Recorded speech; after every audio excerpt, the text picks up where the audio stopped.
یک شاخ گل، برنامه شماره 305.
دعوت من بر تو آن شد که ایزدت عاشق کناد.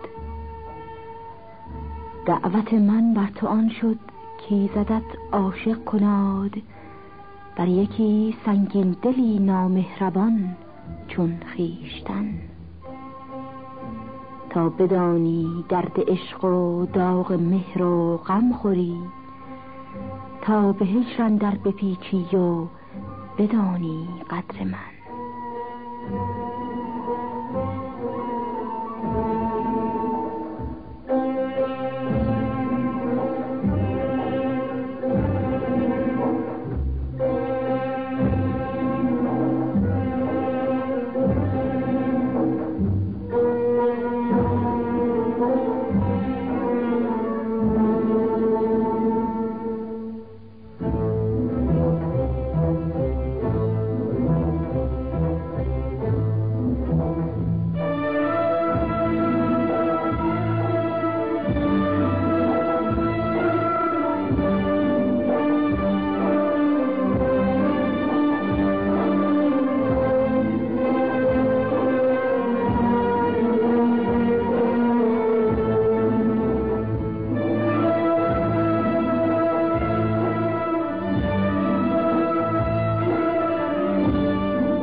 دو بیت زیبایی که شنیدید از سراینده است به نام رابعه که اغلب تذکره نویسان وی را اولین زن شاعره بعد از اسلام دانستند. رابعه فرزند کعب غزداری است که به رابعه غزداری مشهور شده است. غزدار یکی از شهرهای هندوستان است. رابعه زاده بلخ است و هم عصر رودکی، بنابراین از سرایندگان قرن 4 هجری به شمار می رود. رابعه را با بکتاش غلام برادر عشقی سوزان بود و در این دلدادگی از خیشان ملامت ها شنید. از خشم برادر رنج ها برد و برای رهایی از دلباختگی کوشش ها نمود. ولی چون هر روز شیفتگیش مانند لیلا بیشتر می شد، عاقبت جان و دل در این راه نهاد و به دست برادر کشته شد. عشق او باز اندر آوردم به بند، عشق او باز اندر آوردم به بند، کوشش بسیار نامد سودمند. عشق دریایی کران ناپدید، کی توان کردن شنا ای هوشمند. توسنی کردم ندانستم همی، کس کشیدن سخت تر گردد کمند.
دعوت من بر تو آن شد کایزدت عاشق کناد، بر یکی سنگین دلی نامهربان چون خویشتن. تا بدانی درد عشق و داغ مهر و غم خوری، تا به هجر اندر بپیچی و بدانی قدر من.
خدا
خدایا گله دارم ز تنهایی دلم خونه غم و دردم فراوونه خدایا گله دارم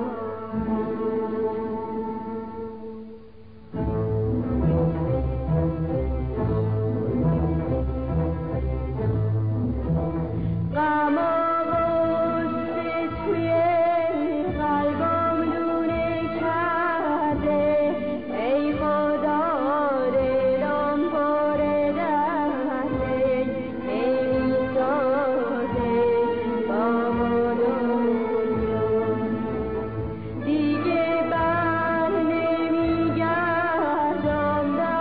داشیونه ای خدا کسی که میدونه غم و تنهایی دلم خدایا ما به درگاه تو کی بوده گناهم